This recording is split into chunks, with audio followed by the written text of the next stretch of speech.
Hello viewers na karibu katika channel ya Gusii Online Media. Jina langu ni Rogers the Captain.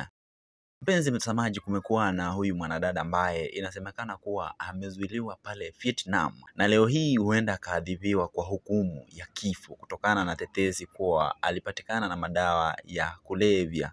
Kupatikana na madawa ya kulevya pale Vietnam ni hatari sana, na unaweza kupewa adhabu kali hata kifo, kwani Vietnam ni kati ya nchi ambazo sheria zinafuatiliwa kwa vikali zaidi. So Wakenya wengi, mpenzi mtazamaji, wamekuwa wakiulizia mbona embassy ya Kenya pale Vietnam isishughulikie swala hili ama isiingilie kati kusaidia mwanadada huyu Mkenya ambaye ni Margaret, ambaye inasemekana kuwa na nia ya kuhamia nchi za Kiarabuni ili kujitafutia maisha, lakini ikadaiwa kuwa akiwa pale airport kumekuwa na huyu jamaa ambaye inasemekana kuwa alimkabidhi begi ambalo apelekee mmoja wa washirika pale katika nchi ambayo huyu mwanadada alikuwa anaelekea.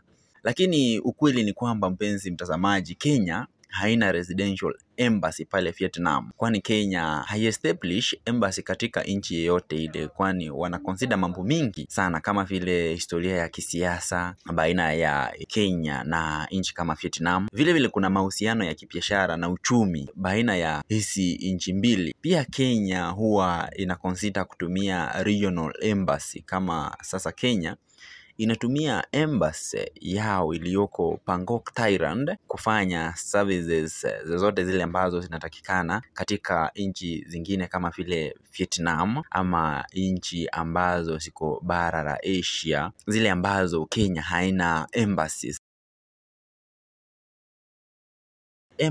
Vile mpenzi mtazamaji, Kenya huwa haipeleki maambassadors wake ama establish embassy katika nchi yoyote ile.